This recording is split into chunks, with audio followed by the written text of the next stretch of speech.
अब तक अपन दो लक्षण पढ़ चुके हैं, वृद्धि और जनन। वृद्धि और जनन जो था वो सजीवों का विशेष लक्षण नहीं था, क्योंकि वृद्धि जो है वो सजीव और निर्जीव दोनों में पाई जा रही थी, जबकि जनन जो है सिर्फ सजीव में पाया जा रहा था, पर सभी सजीव में नहीं पाया जा रहा था। और अपन विशेष लक्षण किसको कहेंगे? जो सिर्फ सजीवों में पाए जाए पर थोड़े ही नहीं, सारे सजीव में पाए जाए, उसे कहेंगे विशेष लक्षण। और लक्षण किसे कहेंगे? जो सजीव और निर्जीव दोनों में पाए जाए। तो अपन क्या देख रहे हैं? सजीवों के विशेष लक्षण। ठीक है, जो पहला वृद्धि नहीं था, दूसरा जनन भी नहीं था, तीसरा अपन पढ़ेंगे उपापचय, जिसे इंग्लिश में बोलते हैं मेटाबॉलिज्म। उपापचय क्या होता है? जीवित जीव के शरीर में होने वाली समस्त रासायनिक क्रियाएं उपापचय कहलाती हैं। मतलब हमारे शरीर में कोई भी क्रियाएं हों, कोई से भी प्रकार की, उन सभी को सम्मिलित रूप से उपापचय कहते हैं। शरीर में दो प्रकार की उपापचय क्रियाएं होती हैं। पहली एनाबॉलिक और दूसरी कैटाबॉलिक। एनाबॉलिक जो होती है, जिसमें ऊर्जा खर्च होती है, उसे एनाबॉलिक कहते हैं, और जिसमें ऊर्जा मुक्त होती है उसे कैटाबॉलिक कहते हैं। इसको डिटेल में अपन बाद में पढ़ेंगे। अभी ये याद रख लीजिए कि हमारे शरीर में जितनी भी क्रियाएं होती हैं, जितनी भी रासायनिक क्रियाएं होती हैं, उसे उपापचय कहते हैं। दो प्रकार की होती है, एनाबॉलिक और कैटाबॉलिक। अब ये देखेंगे कि उपापचय जो है सजीव में तो पाया जा रहा है, क्या ये निर्जीव में पाया जाता है? नहीं, निर्जीव में कोई सी भी रासायनिक क्रियाएं नहीं होती हैं। तो यानी कि इसको अपन विशेष लक्षण कह सकते हैं। पर शरीर के बाहर सेल फ्री सिस्टम में पॉसिबल, जैसे कि परख नली, यानी कि किसी लेब में हम देख सकते हैं कि उपापचय क्रियाएं हम करवा सकते हैं, पर ये जैविक क्रियाएं नहीं कहेंगे इनको। इसलिए कह सकते हैं कि उपापचय क्रियाएं जो हैं सिर्फ जीवित में पाया जाता है, निर्जीव में नहीं। तो अपन ने अभी तक 3 लक्षण पढ़े। पहला वृद्धि, दूसरा जनन और तीसरा उपापचय। तो उपापचय जो है वो सजीवों का विशेष लक्षण है।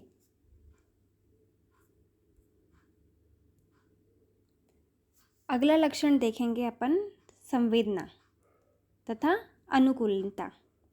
तो पहले अपन देखते हैं संवेदनशीलता क्या होती है।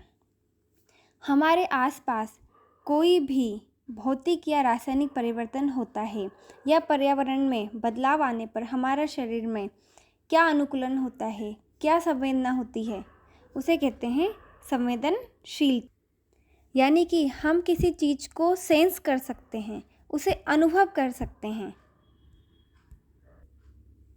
हम सेंस कर सकते हैं, अनुभव कर सकते हैं। सुई चुभने पर सेंस से ही हम हाथ हटा लेते हैं दूर। जैसे अपन को कोई सुई चुभाता है, अपन हाथ हटा लेते हैं। क्यों? क्योंकि अपन के अंदर अनुभव करने की क्षमता पाई जाती है, सेंस कर सकते हैं।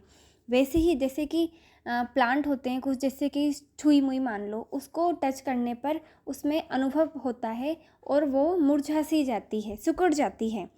तो इसी को ही संवेदनशीलता कहते हैं।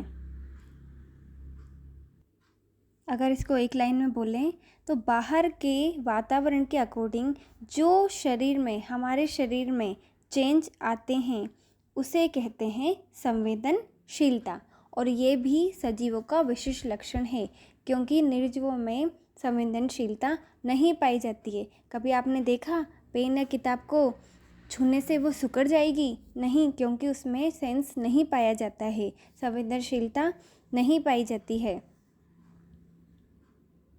तो इसको भी हम सजीवों का विशेष लक्षण कहेंगे। बाह्य क्रियाओं के प्रति जो अपन अनुक्रिया दर्शाते हैं उसे ही संवेदनशीलता कहते हैं, जो सजीवों में पाई जाती है, निर्जीव में नहीं। यानी कि संवेदनशीलता सजीवों का विशेष लक्षण है। दूसरा है अनुकूलनशीलता। अनुकूलनशीलता क्या होता है? अनुकूलता का मतलब होता है, जैसे कि अभी गर्मी का मौसम है, इस मौसम में अपने शरीर से पसीना निकलता है। इसका क्या महत्व है? जब पसीना अपने शरीर से बाहर निकलेगा तो अपना शरीर गर्मी के अकॉर्डिंग उसको अडॉप्ट करेगा, और जब हवा चलेगी तो क्या होगा? अपने शरीर को ठंडक मिलेगी। यानी कि अपना शरीर इस टाइप से बनाया गया है कि गर्मी में रह सके। इसे ही कहते हैं अनुकूलनता।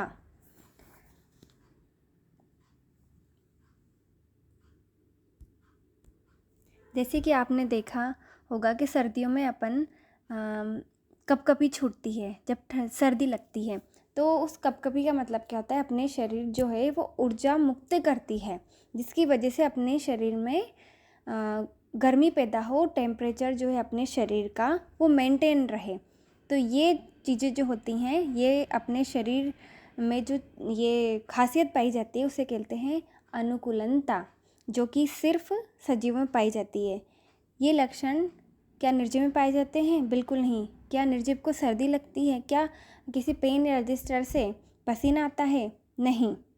निर्जीव को कितना भी मारो पीटो, उनमें संवेदना का एहसास नहीं होता है।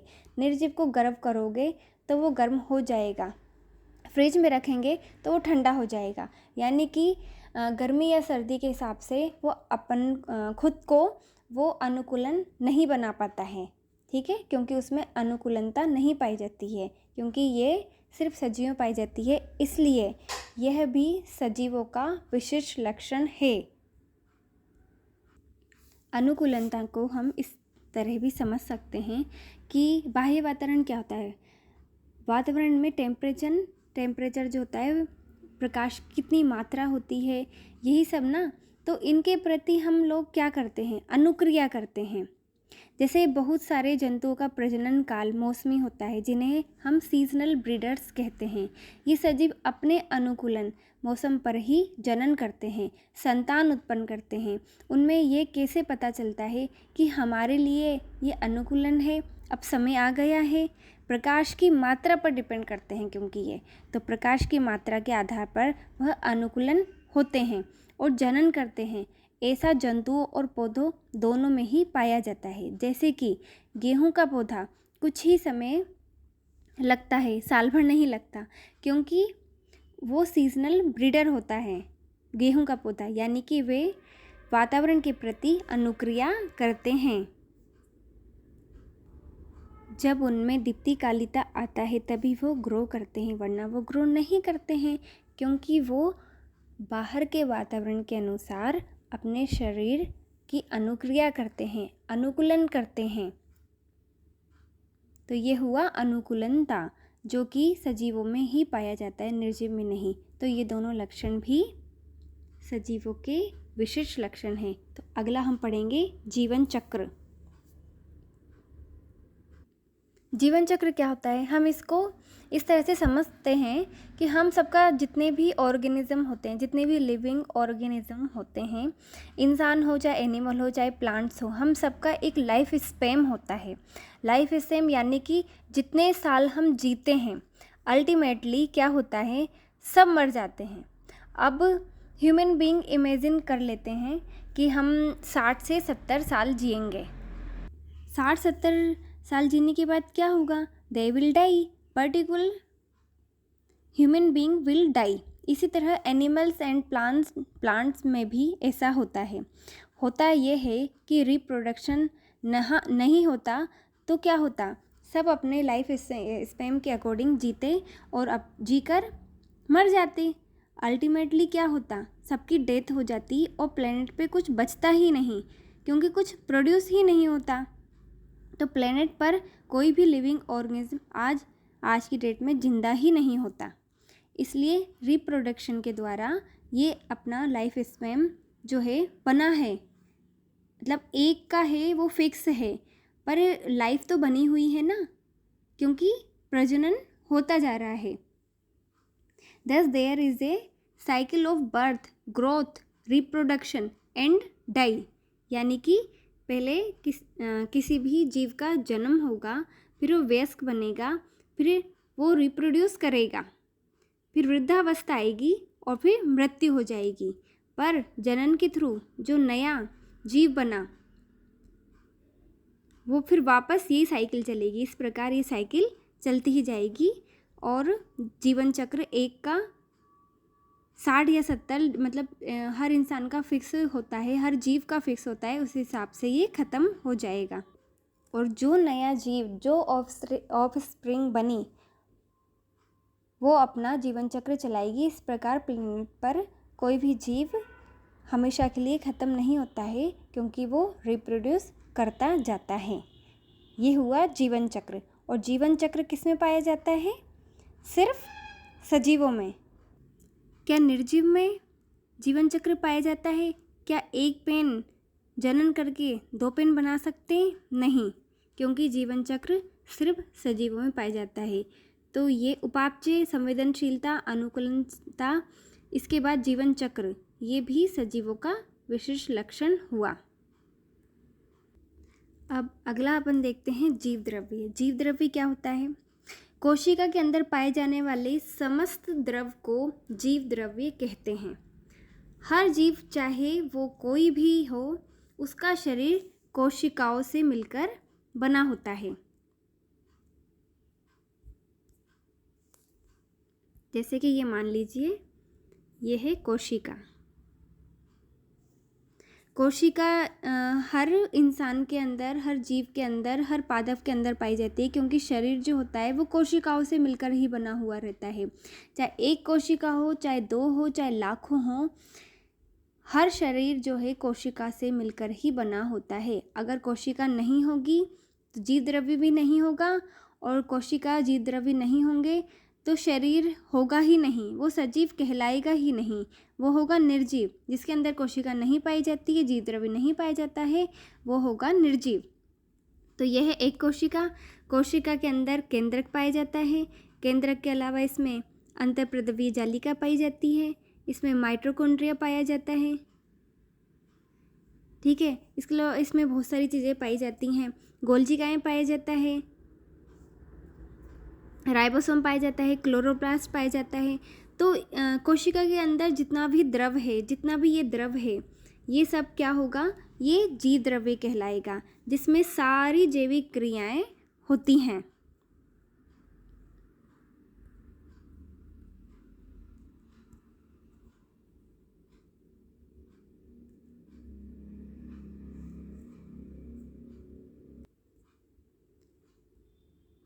तो हमने देखा जीव द्रव्य क्या होता है। शरीर के अंदर जितना भी द्रव होता है, जिसमें सारी जैविक क्रियाएं होती हैं, वो होता है जीव द्रव्य। जैविक क्रियाएं कौन कौन सी होती हैं? जैसे कि उत्सर्जन, श्वसन। श्वसन किससे होगा? माइटोकॉन्ड्रिया से होगा। उत्सर्जन होगा, आत्मघाती थैलियाँ होती हैं, उससे होगा। और श्वसन होगा, और उसके अलावा प्रोटीन का निर्माण होगा, भोजन निर्माण होगा। जैसे पादप कोशिका है, उसमें क्लोरोप्लास्ट पाया जाता है, जिससे भोजन का निर्माण होता है। ये सब अपन डिटेल में कोशिका में पढ़ेंगे। यानी कि जीव द्रव्य जिसमें होगा वो होगा सजीव, जीव द्रव्य जिसमें नहीं होगा वो होगा निर्जीव। जीव द्रव्य किसमें पाया जाता है? कोशिका में पाया जाता है। तो जीव द्रव्य क्या हुआ? सजीवों का विशिष्ट लक्षण हुआ। अगला पढ़ेंगे अपन कोशिका संरचना। कोशिका क्या होता है? अभी अपन ने देखा कोशिका जो होती है वो शरीर की संरचनात्मक क्रियात्मक इकाई होती है। यानी कि हमारा शरीर जो होता है वो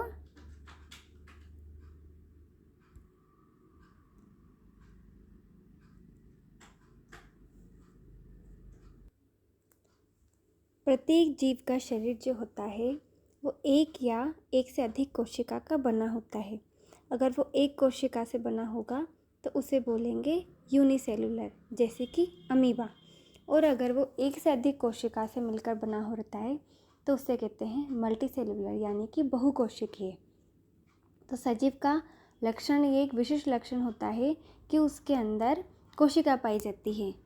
जैसे कि कोई भी घर होता है, ये घर है, वो एक छोटी छोटी ईंट से बना हुआ रहता है। वैसे ही हमारा शरीर जो होता है वो हर जगह कोशिका पाई जाती है, क्योंकि वो कोशिका से ही मिलकर बना रहता है, क्योंकि वो सबसे छोटी इकाई होती है, संरचनात्मक क्रियात्मक, क्योंकि वो अपने शरीर का संरचना भी बनाती है और संरचनात्मक क्रियात्मक, और सारी क्रियाएं जो होती हैं वो कोशिका के अंदर ही होती हैं। तो सजीवों की क्रियात्मक और संरचनात्मक इकाई जो होती है वो कोशिका होती है, और कोशिका जो होती है वो सिर्फ और सिर्फ सजीव में पाई जाती है, निर्जीव में नहीं पाई जाती है। जैसे कि एक कोशिका है, ये कोशिका के अंदर केंद्रक पाया जाएगा, और ये चारों तरफ इसके मतलब कोशिका के अंदर ये जो चारों तरफ है ये तो कोशिका झिल्ली पाई जाती है। पादप में इसके बाहर सेल वॉल यानी कोशिका भित्ति पाई जाएगी। इसके अंदर जितना भी मटेरियल होगा, जितना भी द्रव होगा, उसे क्या बोलेंगे? जीव द्रव्य बोलेंगे। ठीक है। कोशिका के अंदर क्या क्या पाया जाएगा? क्लोरोप्लास्ट जो कि प्लांट सेल में पाया जाता है। इसके अलावा माइटोकॉन्ड्रिया पाया जाएगा जो कि हमारे श्वसन में सहायक होता है। एंडोप्लाज्मिक रेटिकुलम पाया जाएगा, राइबोसोम पाया जाएगा। ऐसे ही बहुत सारे कोशिकांग पाए जाते हैं जिसको अपन डिटेल में बाद में पढ़ेंगे। यानी कि अभी अपन देखेंगे कि सजीवों का विशिष्ट लक्षण जो होता है वो कोशिका होता है। हर जीव में, चाहे सजीव हो चाहे वो प्लांट हो, चाहे वो कोई जंतु हो, सभी में कोशिका पाई जाती है। तो यानी कि अगला विशिष्ट लक्षण क्या हुआ? कोशिका। दो प्रकार की कोशिकाएं पाई जाती हैं। एक होती है प्रोकैरियोटिक, एक होती है यूकैरियोटिक। प्रो नाम से ही है प्रोकैरियोटिक, यानी कि जो प्राचीन है, पुरानी है, यानी कि वेल डेवलप्ड नहीं है, उसे बोलेंगे प्रोकैरियोटिक। और दूसरी है यूकैरियोटिक। यू का मतलब क्या होता है? कैरियोटिक, यानी कि जिसमें वेल डेवलप्ड केंद्रक पाया जाता है, उसे बोलेंगे यूकैरियोटिक। अब आप मुझे कल की वीडियो में बताना अपने शरीर में क्या प्रोकैरियोटिक पाई जाती है या यूकैरियोटिक। ठीक है। प्रोकैरियोटिक जो होता है जिसमें केंद्रक जो होता है वेल डेवलप नहीं होता है, यूकैरियोटिक में वेल डेवलप पाया जाता है।